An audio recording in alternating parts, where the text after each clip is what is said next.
Yo, what's up mga kaibigan? Nali na tayo magkwentuhan. Tapos na ang agawan kay DeJounte Murray dahil na-trade na ito patungo sa New Orleans Pelicans kapalit si Larry Nance Jr., Dyson Daniels at 2025 and 2027 first round picks.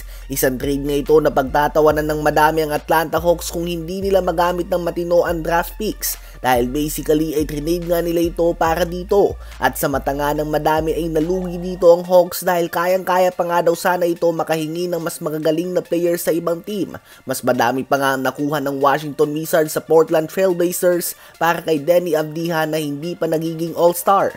Naunahan na nga ng Pelicans ang Lakers. May trade talks na nga noon involving D'Angelo Russell, Jalen Hood-Schifino at 2029 first round pick para kay Murray. Subalit mukhang mas pinili nga ng Hawks na katrade ang Pelicans. On paper ay napakalakas na nga ng Pelicans mga kaibigan. Meron nga silang starting 5 ni DeJounte Murray, CJ McCollum, Brandon Ingram, Zion Williamson at Jonas Valanciunas. Andyan pa si Herb Jones, Trey Murphy, Jose Alvarado at iba pa sa kanilang bench. Yan nga ay kung walang magbabago sa team na ito.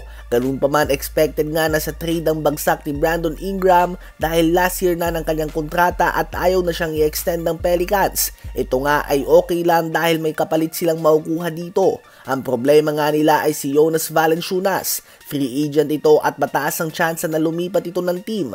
Trinade na din nila si Nance Jr. na tumatayo bilang kanilang backup center last season. So asahan nga mga kaibigan na hihingi ng center ang Pelicans kapag trinade nila si Brandon Ingram at maghahanap din sila sa free agency.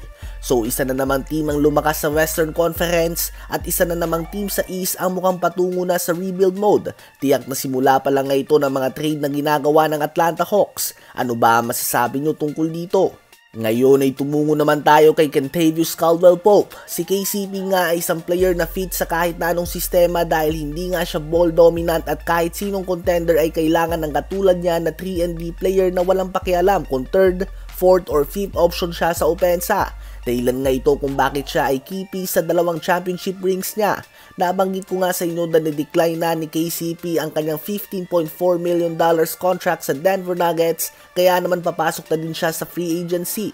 Kung saan inaasahan na makakatanggap siya ng $20 million per year pataas sa sahod sa ibang teams. Sahod na hindi kayang tapatan ng Nuggets sa malaki na ang tax na babayaran. Ayon sa report ni Mark Stein ay may mutual interest ang kampo ni KCP at ang Dallas Mavericks. Ang problema lang nga dito ay kakayanin lamang siya bayaran ng Mavs via a sign and trade deal kung saan ayaw nga ng Denver Nuggets na gawin ito dahil ayaw nga nilang tulungan na lumakas ang reigning West Champions na posibleng makaharap lang din nila sa playoffs. Ang Mavs nga ay trinade na din si Tim Hardaway Jr. at 3 second round picks sa Detroit Pistons para kay Quentin Grimes. Dahil dito ay nakagawa sila ng espasyo upang ma-resign si Derrick Jones Jr. sa mid-level contract. Si KCP ay isang 2-time champion na, kaya naman talagang mataas ng sahod ang hanap niya at hindi na siya magtitake ng pay cut. Ito na nga ang bunga ng kanyang mga sakripisyo noon at pagkampyon ng 2 beses. Gusto nyo bang mapunta si KCP sa Mavs?